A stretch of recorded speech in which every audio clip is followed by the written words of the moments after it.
أعوذ بالله من الشيطان الرجيم بسم الله الرحمن الرحيم خوګوي زکونکو مونږه په تختی نمبر 6 کې ویلو چې حرکات او تنوین با په مرکباتو کې یعنی یوځه څنګه په قران شریف کې وایو په تختی نمبر 7 کې بنن مونږ از دکو سکون یو داسې نخا چې په حرفونو لپاسه باندې راځي وړه د دال به شانتی ده هغه نخه دا ده لکه دا زمونږ سره یو حرف ته فرض کدا زما سره جیم دی په جیم لپاسه دا وړه د دال په شانتي نښه ده دې نښې ته سکون وایي غړندی ورته وایي او جزم ورته وایي سکون ورته وایي یا ورته غړندی وایي یا ورته جزم وایي او په کوم حرف باندې چې لپاسه سکون راشي نو هغې حرف ته ساکن وایي څه وایي ورته ساکن دا جیم ساکن دی ځکه چې په جیم لپاسه سکون راغلی دی دا لام ساکن دی ځکه چې په لام لپاسه سکون راغلی دی دا میم ساکن دی ځکه چې په میم لپاسه سکون راغلی دی اوس به مونږ دا وایو څنګه د دې ویلو طریقه زده کوو حرکاتو د ویلو طریقه خو اسانه وه لکه مونږ ویلو لکه دا زا ده په زا لپاسه زبر راشي نو څه به شي زا که د زا د لاندې زیر راشي نو څه به شي زي او که په زا لپاسه څه راشي پیش نو دې ته به څه وایي زو روان به یې صحیح زو دا خو زوړ سبق خو زده شي خو که تو زبر راشي نو څه به شي زن که دو زیر راشي نو څه به شي زین که دو پیش راشي نو څه به شي زون دا طریقې موږ یې زده کړې وې اوس که پرس که په دې باندې په زا لپاسه باندې سکون راشي نو بیا به څنګه وایو نو دا ویلو طریقه د دې یوازې نشته یعنی یوازې ساکن حرف نه ویلی کېږي د ساکن حرف دپاره به خامخا ښی طرف ته مخکې یو حرف خامخا راځي لکه دلته کې ما حمزه ولیکله په هغې لپاس زبر دی اوس حمزه لپاس زبر دی نو دا به د دې ځان سره یو ځای کوو نو دا زبر خو مونږ زده کړی دی چې دا حمزه زبر اوس په ځا لپاسه سکون دی دا یوازې نه ویلی کېدو نو د ادا آواز به د دې ځا سره یو ځای کړو او په یو پیر به ووایو وایي از شاباس که فرض که دا زیر شي نو څه به شي از که فرض که دا پیش شي نو څه به شي از یعنی اسانه طریقه ده سکون زده کول ډېر زیات اسان دي لنډه خبره دا ده چې ساکن حرف یوازې نه ویلی کېږي دی به ښی طرف ته د ګاونډي متحرک حرف سره یو ځای کېږي او دی به په یو پیر دواړه به په یو پیر ویلی کېږي ښه جي د سکون کې یو خبره بس زده کوي اوس دا ټول تاسو ته زده شو په سکون کې یو خبره زده کوي چې 15 حرفونه به داسې دي هغه کې یو زموږ سره په 15 حرفونو کې یو حرف چې دی هغه سره زه تاسو لیکم یو قاف یو طا یو با ٹھیک شو یو جیم او دال 15 حرفونه داسې دي قاف طا با جیم دال ٹھیک شو قاف طا با جیم دال چې دي دا ما تاسو ته سره سره ولیکل او دلته کې درته هم په سور رنګ باندې لیکلي دي دې ته تاسو ګورئ بای درته په سور رنګ لیکلی جیم درته په سور رنګ لیکلی دی او دغه شانتې دال درته هم په سور رنګ لیکلی دی نو دا په سور رنګ چې درته لیکلي دي نو دا زموږ سره څه دي یا دې طرف ته وګورئ طا یې درته په سور کلر لیکلي ده او قاف یې درته هم په سور کلر باندې لیکلی دی نو دا په سور کلر چې لیکلي دي نو دا حرفونه چې دي د دې حرفونو کې دا طریقه ده چې کله دا وایو نو دې کې به اواز تمبو صحیح ده جی आवाज به څه کوو تمبو سبب کوو تمبو بل بدی کې دا تاسو شین کلر چې لیکلي نو هغه زړه طریقه ده شین کلر باندې چې کوم لیکلي لکه دا خای په شین کلر لیکلي درته ټیک شو یا دا رای درته په شین کلر لیکلي دا رای درته نه دی لیکلي دا منځنۍ را او دا اولنۍ دوی درته په شین کلر لیکلي دي ټیک ده جی یا دې طرف ته وګورئ دا صاد چې دی درته په شین کلر لیکلی دا غین په شین کلر لیکلی ضاد درته په شین کلر لیکلی نو د شین کلر والا حرفونه چې موږ تاسو ته ویلو چې دی درته په دې باندې دغه شنه لیکلي دي چې دا حرفونه خو غټ غټ وایو یعنی ویلی کېږي چې کله وایو نو تمبو به نو او غټ غټ به یې وایو صحیح ده جی باقي درته دا ببل کلر چې لیکلی دی دا اودي غونډه کې کلر چي دی نو دا حرفونه به لږ نرم نرم وایو ټیک دی جی ات ایت اوت لکه اوس ګورئ زه تاسو ته مشق کوم لکه دا تاسو وایئ ات دا وایئ اف دا وایئ اوح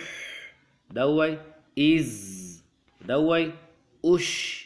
نو آسان سبق دی آسان ډیر زیات آسان یعنی په کوم حرف باندې چې سکون راشي هغه حرف ته ساکن وایي ساکن حرف یوازې نه ویلی کېږي دی به د ښی طرف ته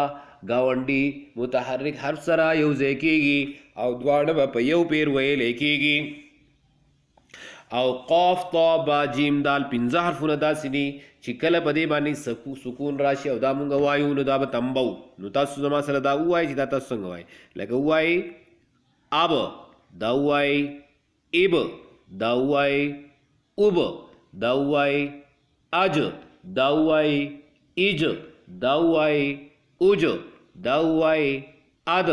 دا ووایئ اید دا ووایئ اود ٹھیک شو دغه شانتي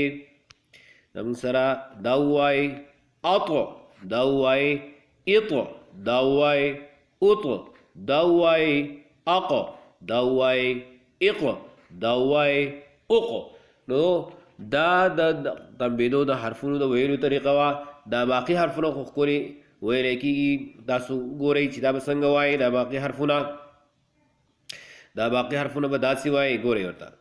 دا باقي حرفونه به داسې وایئ صحیح دی جی دا وایئ ات دا وایئ اوح دا وایئ از دا وایئ اور دا وایئ ایر دا را به نری وایو د را لپاره مخکې مونږ دا خبره کړې وه چې کله هم په را باندې زبر یا پیش وي دو زبر او دو پیش وي نو هغه را به غټه وایو او کله چې د را باندې زیر راشي یا دو زیر راشي هغه را به نری وایو هم هغه شان خبره در لګي په سکون کې ده چې کله د را ساکنه وي او ښی طرف ته ګاونډي حرف باندې زبر راغلی وي لکه په دې کې چې راغلی دی یا پیش راغلی وي نو دا را به غټه ویلی کېږي څه ویلی کېږي غټه به ویلی کېږي خو که په را باندې له پاسه څه وي زیر وي لکه ګورئ دا را د دې را نه مخکې څه زبر و نو دا را به څه غټه وي دا را د دې را ښی طرف ته سره پیش دی دا را به څه غټه وي لکه دا ووایئ ار دا وایئ اور لیکن دا را چې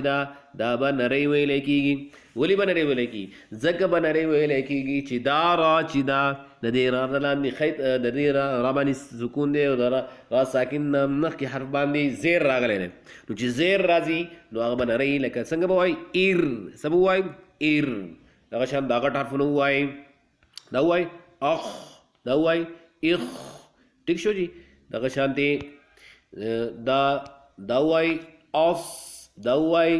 اغ دا وایئ اغ دا وایئ اوغ شاباس نو آسان سبق دی د سکون حرفونو ډیر زیات آسان سبق دی صحیح دی جی بله یو خبره زده کړئ چې تنبیدو ته قلقله ویلی شي ټیک ده او هغه حرفونه چې هغه تنبیږي نو هغه پنځه دي که نه قاف طا با جیم دال نو دې حرفونو ته حروف قلقله وایي څه ورته وایي حروف قلقله څه وایي ورته حروف قلقله ټیک ده جی نو د دې ننني سبق خلاصه دا ده چې د دال شانتي نښې ته سکون وایي سکون چې په کوم حرف راشي هغې حرف ته ساکن وایي ساکن حرف یوازې نه ویلی کېږي ښی طرف ته ګاونډي متحرک حرف سره یو ځای کېږي او په یو پیر ویلی کېږي پنځه حرفونه داسې دي چې هغه به تنبیږي په هغې کې قاف ساکن طا ساکنه با ساکنه جیم ساکن دال ساکن خدا به هله تنبیږي چې کله د دې نه چې کله دا خپله ساکن وي